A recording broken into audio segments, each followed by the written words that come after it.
ஆத்தங்கார அந்த புறம் ஆக்கி கொள்ளவா அந்த அக்கறைக்கும் இக்கரைக்கும் கோட்டை கட்டவா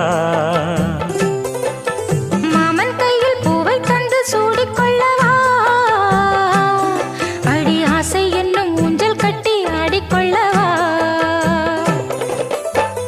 சொல்லு சொல்லு திட்டம் என்ன சொல்லுவது கஷ்டமா பொத்தி பொத்தி வச்சதென்ன என்னென்னவோ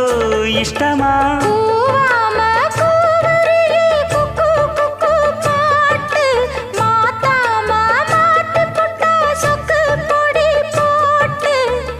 யாரிடத்தில் உன் மனசு போச்சு நூலை போல உன் உடம்பு ஆச்சு